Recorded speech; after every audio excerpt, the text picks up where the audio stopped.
Today's Mind Matters takes a look at dementia. It's important to know what symptoms to look for in a loved one and what behaviors are commonly associated with the condition. So joining me today to talk about dementia is Shaylee Faircloth with Brentwood Hospital. Thank you for being here today. Of course, thank you for having me. First, let's explain what dementia is. So dementia is actually a diagnosis that you are given whenever your brain cells and the neurons that are connected to it have slowly disintegrated. So you're losing those connections that are connected within your brain.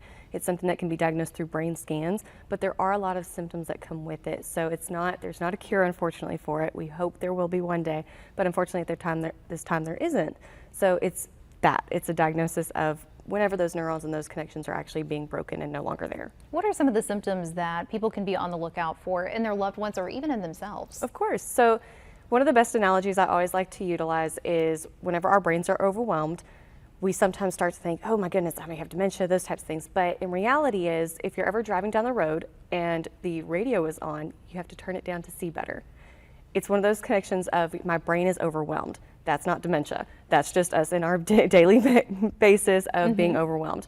What dementia is whenever you can no longer realize what reality is, whenever you don't know who you are, where you are, whenever you're starting to no longer understand how to even do basic functions.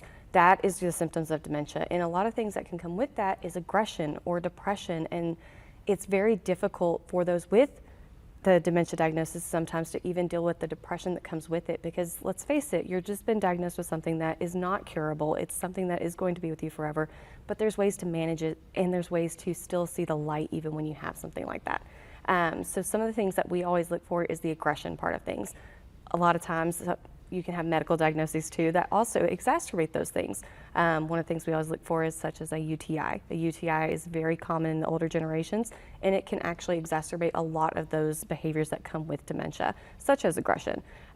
So whenever it comes to all of the different things that come with dementia, it's a lot of different things. It's not just one single thing that comes with dementia, but the most common thing that we see is that aggression, and it's for different reasons. It could be due to confusion, and it's not the confusion of I walked in the room and I don't remember why I'm in here. It's I don't know who I am. I don't know who you are. I don't know how to eat anymore. I don't know my name. And that's a very scary thing of waking up and not knowing who you are, where you are, who these people are in my house.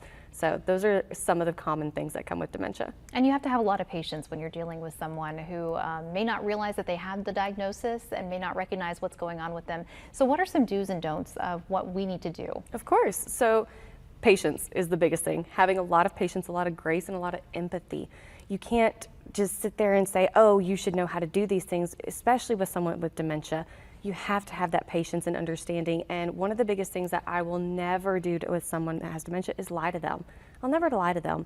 I may not tell them the whole truth in the fact of you may have someone who believes that their husband is still with us when he's no longer with us. But that could be a trigger. And if you tell someone, hey, he's no longer with us, then you just sent that person right back to the day that they found out about it. And we don't want to cause anybody grief. So we try to redirect. We try to find different ways to talk with them without lying to them. We may not tell them the full truth, but that's one of the ways that we try to make sure that they don't go through any kind of pain or agony, especially mental, because at the end of the day, a quality of life is what's important. And making sure that you are being patient with them and understanding and not getting frustrated. We live in a world where everybody's in such a rush and we have to go, go, go, go, go. But with someone with dementia, you can't do that. You can't sit there and say, hey, we need to go. I need you to get up. Even if they're struggling, you may not even know the person. They may be struggling at the checkout line because it's all fancy and it's overwhelming. It's very overwhelming. And just being a kind person and asking, hey, is there anything I can help you with? Do you need assistance? That is key, and it helps out with people, and people you may not even know. You may have just made their day. So being very patient, very kind and understanding, and not taking anything personally. If you're a caregiver and you're taking care of a loved one, typically they are the ones that show that aggression, and that's their target. It may be your mom or your dad or someone that you love, and they are being aggressive and calling you these horrible names that you've never been called in your life, and you just have to remember that it's the dementia and it's not them. And never take it personally. Always know that the person that is angry at you may be angry because they don't know how to deal with it, may be angry because they forgot how to tie their shoes and they don't know how to function with it, or they don't know where they are and they're scared. And I always try to tell people, put yourself in their shoes. Imagine waking up not knowing who you are, what to do, how to do things, and having all of this freedom basically taken from you. You would be scared, you would be angry. So just always have that empathy and understanding towards those people, and just people in general. In all honesty, that could apply to everyday life. Absolutely. But really, especially with that dementia and Alzheimer's diagnosis, is making sure that you have that empathy and understanding and putting yourself in their shoes. Shaylee, such good advice, and thank you so much for letting us pick your brain and sharing your expertise today. Anytime.